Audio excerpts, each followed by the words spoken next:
भाइयों और बहनों नमस्कार। मैं बेबी रानी मौर्य, पूर्व राज्यपाल उत्तराखंड, कैबिनेट मंत्री उत्तर प्रदेश सरकार। भाइयों और बहनों, मैं आप लोगों को बताना चाहती हूँ कि संविधान के प्रति विपक्षी पार्टियाँ और उसके साथ कांग्रेस और उसके सहयोगी दल मिलके जो एक फर्जी नैरेटिव चला रहे हैं कि भाजपा सत्ता में आई तो दलित पिछड़ों का आरक्षण खत्म कर देगी, दूसरा संविधान भी बदल देगी। मैं आपसे ये कहना चाहती हूँ कि कांग्रेस कभी भी दलित वंचित पिछड़ों की हितैषी नहीं रही है, जबकि सच यह है कि वह स्वयं ही इसकी विरोधी है। 1961 में तत्कालीन प्रधानमंत्री जवाहरलाल नेहरू ने अपने सभी उस समय के मुख्यमंत्रियों को एक पत्र लिखा और कहा कि मैं आरक्षण को पसंद नहीं करता। ये बात ये झलकाती है, बताती है कि ये तभी से दलित वंचितों के विरोधी हैं, जबकि सच्चाई ये है कि बाबा साहब लिखे संविधान ने जो दलित पिछड़ों के लिए प्रावधान किए गए थे उन्हें आज आदरणीय प्रधानमंत्री नरेंद्र मोदी जी पूरा करते हुए दिखाई दे रहे हैं। अगर कांग्रेस को इसकी चिंता होती तो जो योजनाएं आज दलित वंचितों के लिए फलीभूत हो रही हैं, यही योजनाएं उस समय फलीभूत हो रही होती तो आज दलित वंचित कितनी ऊंचाई पर होते।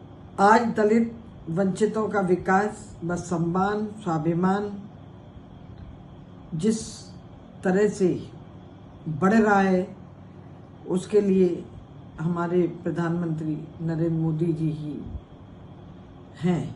जो प्रधानमंत्री इतना दलित वंचितों के लिए, बंधुओं के लिए सोचता हो, वो कैसे संविधान खत्म करेगा? मैं ये सवाल कांग्रेस से कर रही हूँ।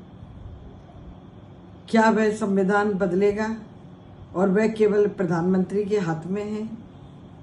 अगर नहीं है तो ये ऐसा नैरेटिव क्यों चला रहे हैं? क्योंकि भारत का संविधान सर्वशक्तिमान, सार्वभौमिक और सभी के समान अधिकार देने का एवं स्वाभिमान से जीने वाला एक संविधान है। हमारे लिए तो यह पवित्र ग्रंथ है जिसे कोई छू नहीं सकता। इसलिए मेरी आप सबसे यही निवेदन है कि इन विरोधियों के बहकावे में नहीं आए। संविधान को कोई नहीं बदल सकता। संविधान था, है और रहेगा। बाबा साहब को भारत रत्न 1990 में मिला, वो भी भाजपा की सरकार में, भाजपा की मिलीजुली सरकार में। इनको कांग्रेसियों को पहले क्यों नहीं याद आई कि बाबा साहब को भारत रत्न दिया जाए? अगर आज बाबा साहेब के पंच तीर्थ